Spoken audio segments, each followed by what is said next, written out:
Chilli chicken gravy non veg ರೆಸಿಪಿನಲ್ಲೇ ಅದ್ಭುತ ರುಚಿ ಕೊಡುವಂಥ ಒಂದು ರೆಸಿಪಿ. ಅರ್ಧ kg ಅಷ್ಟು ಚಿಕನ್ಗೆ ಮಸಾಲ ಗ್ರೈಂಡ್ ಮಾಡ್ಕೊಳ್ಳೋಣ. ಈರುಳ್ಳಿ, ಕೊತ್ತಂಬರಿ, ಮೆಣಸಿನ್ಕಾಯಿ, ಶುಂಠಿ, ಬೆಳ್ಳುಳ್ಳಿ, ಗೋಡಂಬಿ, ಮೊಸರು, ಸ್ವಲ್ಪ ನೀರು, ಹಾಗೆ 1 ಸ್ಪೂನಷ್ಟು ಉಪ್ಪು ಹಾಕಿ ಗ್ರೈಂಡ್ ಮಾಡ್ಕೋಬೇಕು. ಇದನ್ನು ಚಿಕನ್ಗೆ ಹಾಕಿ ಚೆನ್ನಾಗಿ ಕಲಿಸ್ಬಿಟ್ಟು ಅರ್ಧ ಗಂಟೆ ಮ್ಯಾರಿನೇಷನ್ ಮಾಡ್ಕೊಳ್ಳೋಣ. ಅರ್ಧ ಗಂಟೆ ನಂತರ ಗ್ರೇವಿಗೋಸ್ಕರ ಎಣ್ಣೆಯಲ್ಲಿ ಹೋಲ್ ಮಸಾಲೆಗಳು, ಈರುಳ್ಳಿ, ಕರಿಬೇವು, ಮೆಣಸಿನ್ಕಾಯಿ ಹಾಕಿ ಸ್ವಲ್ಪ ಹೊತ್ತು ಫ್ರೈ ಮಾಡ್ಕೋಬೇಕು. ಈರುಳ್ಳಿ ಟ್ರಾನ್ಸ್ಪರೆಂಟ್ ಆದ ನಂತರ ಅರಿಶಿನ, ಧನಿಯಾ ಪೌಡರ್, ಜೀರಿಗೆ ಪೌಡರ್ ಹಾಕಿ ಮಿಕ್ಸ್ ಮಾಡ್ಕೊಂಡ ನಂತರ ಮ್ಯಾರಿನೇಟ್ ಮಾಡಿ ಇಟ್ಕೊಂಡಿರುವಂಥ ಚಿಕನ್ ಹಾಕಿ ಈ ಒಗ್ಗರಣೆಯಲ್ಲಿ ಒಂದು ಸ್ವಲ್ಪ ಹೊತ್ತು ಚಿಕನ್ನ ಹುರ್ಕೋಬೇಕು. ಇದಾದ ನಂತರ ಗ್ರೇವಿಗೋಸ್ಕರ ಸ್ವಲ್ಪ ನೀರು ಹಾಕೋಣ.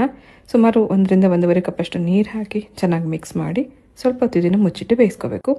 ಫ್ಲೇವರ್ಗೋಸ್ಕರ ಸ್ವಲ್ಪ ನಾನು ಇದು ಕಸೂರಿ ಮೇಥಿ ಕೂಡ ಹಾಕ್ತಾಯಿದ್ದೀನಿ. ಸ್ವಲ್ಪ ಹೊತ್ತು ಬಿಟ್ಟ ನಂತರ ಮತ್ತೆ ಇನ್ನೊಂದು ಸತಿ ಇದನ್ನು ಸ್ಟಿರ್ ಮಾಡ್ಕೊಳ್ಳೋಣ.